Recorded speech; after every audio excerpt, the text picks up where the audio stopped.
Hi guys! For today's vlog, samahan nyo akong magluto ng gulay na tulad nito. Ang sahog lang niya is hipon dahil ayoko siyang lagyan ng manok at saka frozen ang aking manok. Mas madaling i-defroze ang hipon kesa sa manok.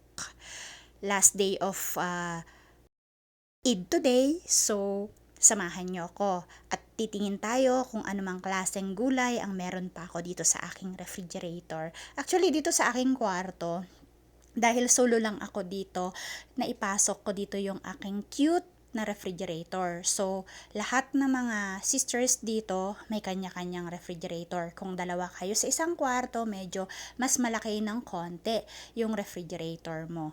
So, ako naman, dahil mag-isa lang ako, super cute siya na talagang pang-isahang tao lang, nakatamtaman lang na pagka yung may kailangan ka within a month, dahil alam mo naman yung nature ng work namin, minsan pagka busy sa work, wala ka ng time na mamalengke, kaya either once or twice a month lang talaga kaming lumalabas.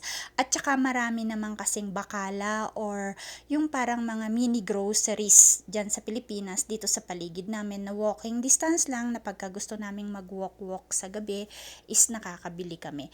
As usual, dyan sa tapat ng aming kwarto, kasama ng isang nurse dyan, yung ilaw namin, hindi pa napapalitan, which is almost 3 weeks na yata. Anyways, alam ko naman na busy yung mga maintenance namin ngayon, gawa nga nung meron kaming ini-expect na event next week na inshallah, maipapasa ulit namin siya with high score. So, inshallah, yun lang yung pinagpo-pray ko para worth it naman lahat yung mga effort tsaka pagod ng mga namumuno sa amin. At bago ako pumunta ng kusina dyan, chinek ko muna yung aking labada. Syempre, lalaba pa ako. Multitasking na naman ang OFW mom ninyo. Pagka ganyan, dahil bukas may pasok na Wednesday, Thursday, at hindi ko rin alam kung papasukan din namin yung Friday. Kaya mas maigi na yung hindi natatambakan ng mga labahin. Kung may time naman na maglaba kasi may mga pasok yung mga nurses na kasama ko dito. So, bakante yung mga washing machine. So, maglalaba muna tayo. Habang nakasalang yan, is magluluto rin tayo ng gulay. Although may mga niluto ako ng previous days, pero syempre gusto ko rin yung paiba-iba ng kakainin. Halimbawa, ngayon nagmunggo ako, mamayang gabi maggugulay ako, tapos bukas mag-iisda ako. Kahit na paulit-ulit yan, as long as may 3 or 4 na klase na nasa refrigerator na ready to cook na nakakainin ko. At itong recipe ko today is naalala ko yung mga lola ko na matatandang dalaga na nag-alaga sa amin noong maliliit pa kami, lalong-lalo na nung mga high schooler or elementary high school na kami at that time. Ito yung paboritong niluluto nila, pero kaibahan nga lang is bagnet yung sinasahog nila. Syempre, taga-bigan ako eh. So, yun yung maraming meron yung meron kami doon.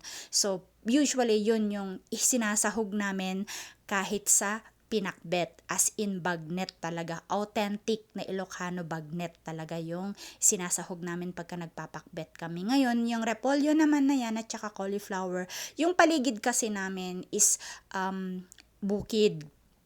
Either may panahon ng cauliflower, kamatis, mga iba't ibang klase ng gulay, bukod sa sibuyas Tagalog or tinatawag naming lasuna o di kaya palay.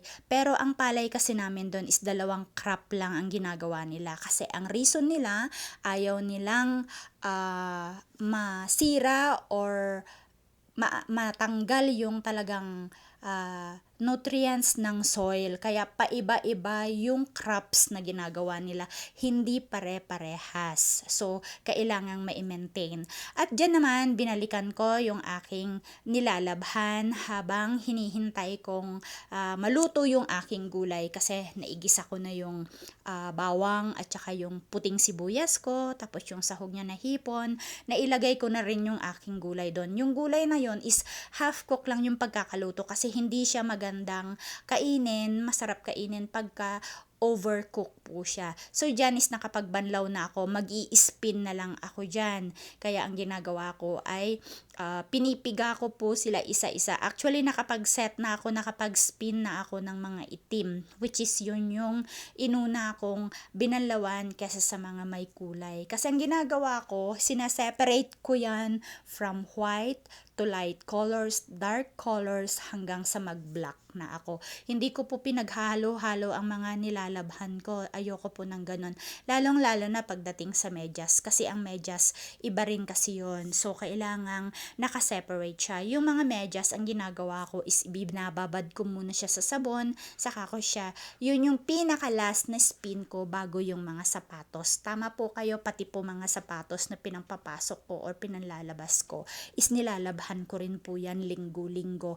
Yung mga sapatos naman na pinang-duty ko is twice a week yan na nilalabhan ko. Syempre, sa ospital tayo nag-work, alam nyo na, lalong-lalo na noong panahon po ng pandemic, as in napakaingat ko po talaga at awa naman ni God, nakapag dalawang injection, dalawang booster yung ginawa ko. So, pagka galing ko ng duty at that time, kasi isa ako sa mga nag-duty, night shift ako at that time, bago ako pumasok, yung mga kakailanganin kong towels ko, mga toiletries ko, is nasa tapat na po ng banyo yon. Tapos pagdating ko, hindi po ako pumapasok sa kwarto. Diretso po ako ng banyo, maliligo, at yung mga damit ko, winawash ko po yan na may kasamang Clorox. Ganyan po ako kaingat, lalong-lalo na sa nature ng aking work na na-expose po ako sa mga pasyente. Ayan, luto na ang ating gulay. O diba, ang sarap.